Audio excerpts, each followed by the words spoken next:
Angela, why is this topic so important to you? You have your hands in so many different things, and I know you like to be the voice of women who don't have a voice. Why fibroids? Because this is something that affects so many of us, just like you just read off. You know, 80% of black women by the time they're 50 will have fibroids, and it shouldn't be normal for us to think we have heavy menstrual cycles, to be in so much pain that you can't even get up, to be bloated. It affects people's dating lives, work lives, makes them unable to leave the house. And when I met Coach Gessie, you know, she shared her journey with me and what she's been doing to help other women, and I just felt like I'm a woman. Yeah, right. And so many people I know are affected by it, and I couldn't not do it. Couldn't not do it. So Coach Gessie, tell us a little bit about your story, because it is pretty remarkable. So at 30 years old, I'm trying to conceive, and I am having challenges for 6 months now, and I proactively said, you know what, let me find out what's going on. Right. Found out I had fibroids that were causing infertility. And this launched what I call my $1 million baby journey, Marisol, where either I was having fibroids or I was dealing with infertility and IVF to actually have a baby. So it was 10 years of infertility sparked by 14 years of fibroids. Oh my gosh. 5 IVF cycles, cha-ching, right? Right? Miscarriage, and 15 surgeries altogether, 5 of them just for fibroids and 5 for complications from the fibroids. So I was left in a place where I thought, my God, this is hell. Yeah. You know, and alone because no one was talking Well, that's about what I was going to ask. At that point, did you have any resources? What were your doctors saying? Because this was, we just divulged.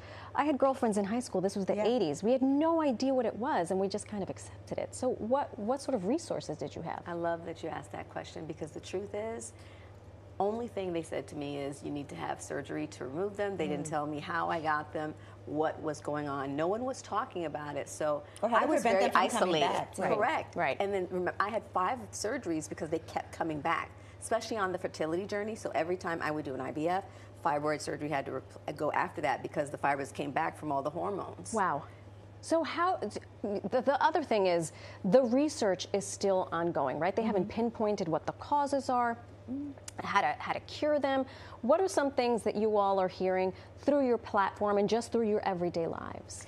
Well, you know, because of everything I went through, Marisol, I actually authored a book called End Fibroids. And the reason was because when I was going through it, I felt I had to become a medical assistant because there wasn't one place. You know, I felt like we needed a manual, because the truth is there is research, but it isn't put together. Right. It's like here and there. We know there's vitamin deficiency that drives it. It's or some are saying, oh, it's from my perm. It's from you know, there's chemicals the toxins, in the hair, the and all phthalates this. from the hair relaxers. Right. There's the stress you mentioned earlier, the chronic stress that causes inflammation. Chronic inflammation is a major source. Vitamin D deficiency. You spoke about black women, right? Black women are more likely to be vitamin D deficient because of the melanin that blocks the absorption of the sun.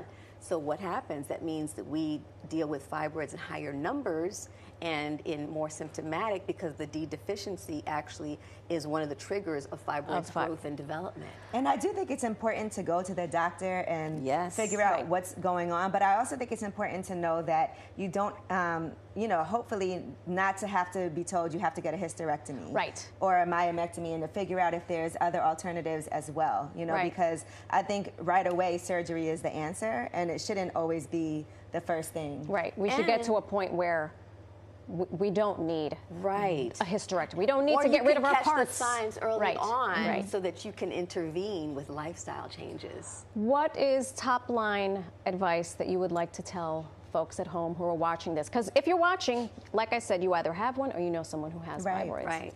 Don't ignore the warning signs. Heavy cycles, Angela just mentioned it. They are literally an indicator that you have hormonal imbalance, which is one of the, and that is so normalized. All the clients I talk to, they're dealing with what they say is, oh, I have no symptoms. Oh, but you're going through a pad every 20 minutes to an hour. Yeah, that's a symptom. People would be like, I can't go out. I have to wear a tampon and a pad.